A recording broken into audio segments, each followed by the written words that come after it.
the Quran and Sunnah have to be centralized in the way you approach.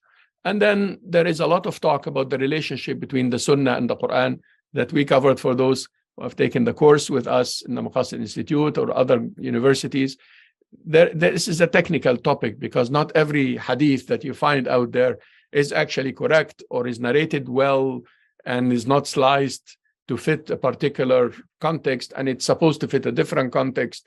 And the hadith issue is a very complex issue. I would like for you to be very careful when you deal with the Sunnah of the Prophet ﷺ. Not that Muhammad ﷺ is not a source of knowledge. Of course, he is. He is our model, ﷺ, and his Sunnah and following him is the way to success. But what do people say about Muhammad said? How do they narrate what he said? Is the issue here?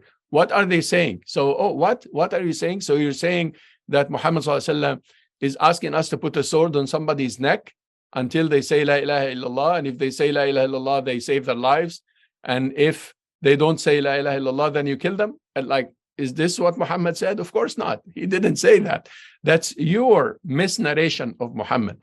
So it's important that we look at that in a critical way, and it is necessary that we respect the scholars who are courageous enough to critique the hadith studies of the past and of today, so that we are able to read the Quran properly without the intervention that is a very negative intervention of some of the narrations that are misnarrated.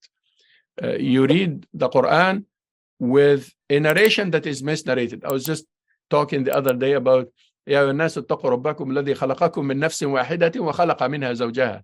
And Nisa, verse number 1, that he created you from one soul and created from her mate or her couple, زوجها.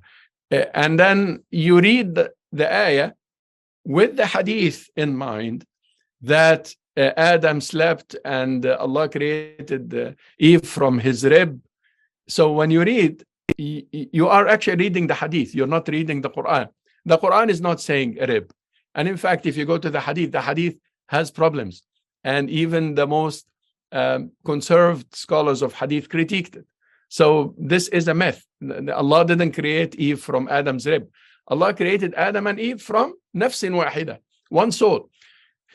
If you look at the verse, at the ayah, without the hadith that is Israeliyat, that is from the children of Israel, not from Muhammad sallallahu alaihi wasallam, you will read it properly.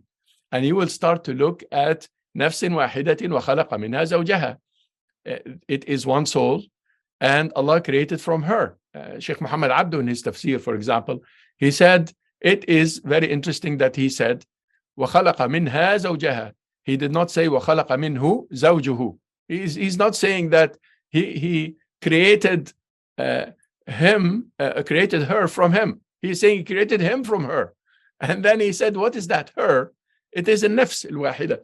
So, nafsin wahida, a one soul, وَخَلَقَ مِنْهَا زَوْجَهَا. And he created from her, that one soul, the couple. He created the couple together.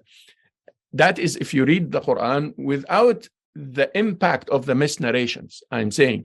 And we have so much of that in the Quran that we read sometimes, we feel that we are misreading because we have previous perceptions. Now, you look at the framework.